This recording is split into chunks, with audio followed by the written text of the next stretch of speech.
Greetings, my name is Jesse Boudreau, and this video is my launch video for a whole bunch of stuff, I'm hoping.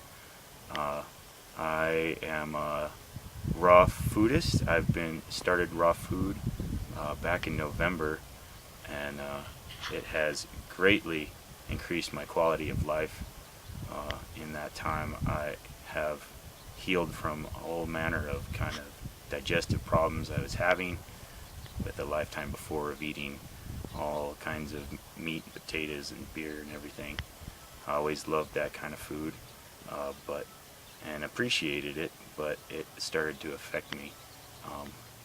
And this website is to kind of put information out about raw food as a healing modality for all people.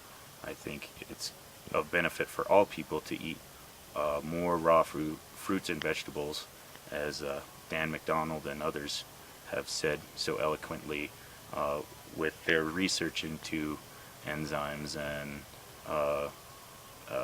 living water and the nutritive value of fresh raw food.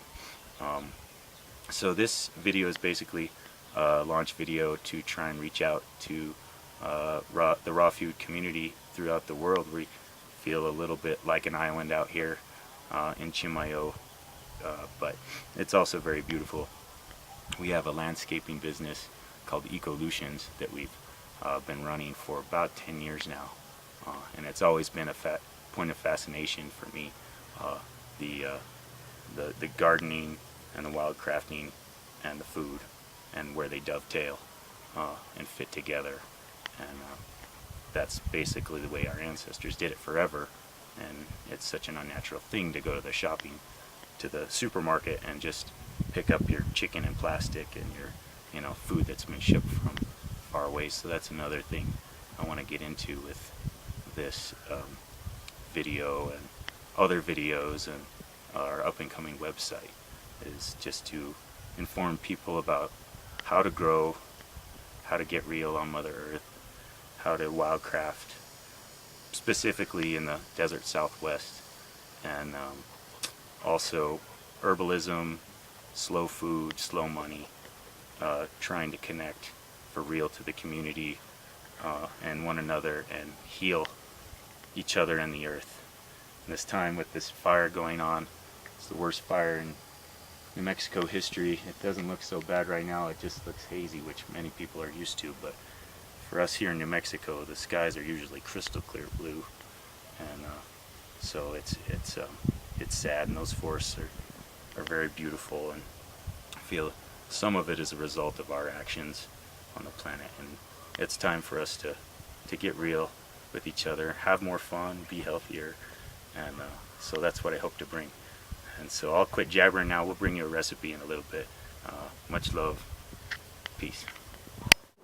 Hi, welcome into our kitchen here, our house. Got a recipe for you. Just a quick little thing I picked up from the internet that I tweaked a little with the help of my wife, Johanna, beautiful wife. And this is also, I want to give a shout out to my son, Jonah, who is my videographer, video editor, master tech. Real quick, I wanted to talk as to why someone would want to eat raw food. One, the main thing has to do, in my mind, with enzymes. I read a book recently by Edward Howell, Dr. Edward Howell, who basically studied enzymes for decades, like 60, 70 years or something. That was his point of focus as a doctor.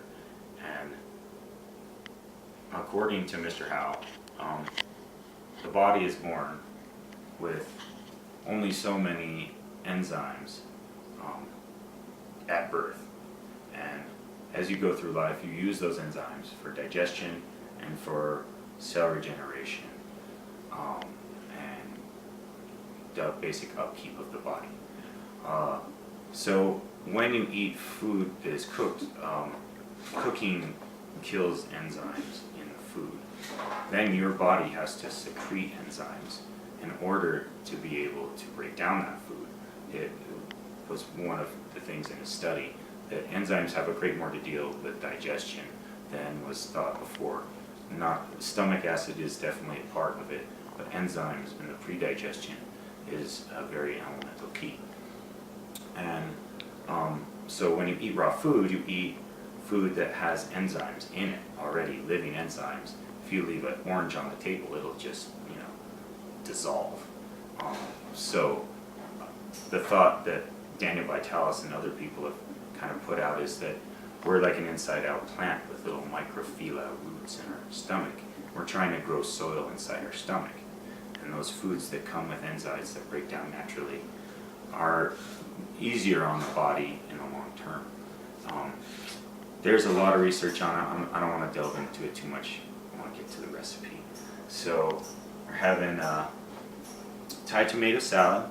It's just leftovers of what we had last night that we're now gonna just augment to have our lunch.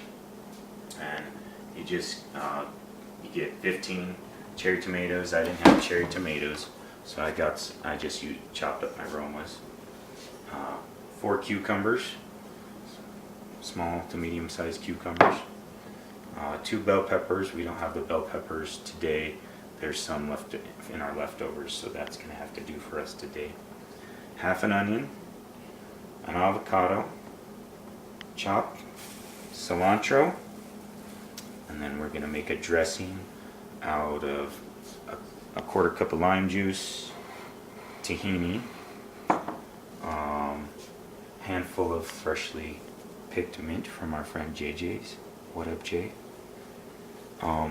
Your favorite sweetener, agave, or we have some raw stevia from our garden, and some red chili. And we have, of course, the best Chimayo red chili, and also soy sauce, or tamari is what the recipe called for, but we like the nama shoyu. We find it's got a good flavor. It's unpasteurized and it's got that fermented goodness. I like fermented foods because that's another key part of that whole pre-digestion thing. So yeah, we just want to put this out there and hope this kind of creates a dialogue of more recipes out in the blogosphere. That's how I learned a lot of my raw food recipes, and I'm super grateful to like Daniel Vitalis, David Wolf, Dan McDonald, Sarma Margelis, all the Batenkos, and we'll just keep coming from our end of things as best we can. And once again, much love. Peace. There it is. That's our beautiful lunch. Scope it out. Vegetastic deliciousness. And as a landscaper, I'm throwing around rocks all day. I'm digging. And I always thought I'd never be able to do this diet with such an active lifestyle. I have just had more energy than ever before. So it cracks open your preconceptions, the raw food, and it gives you emotional and physical healing. So you're here for that. Whatever does that for you, let's have more. All right, till next time.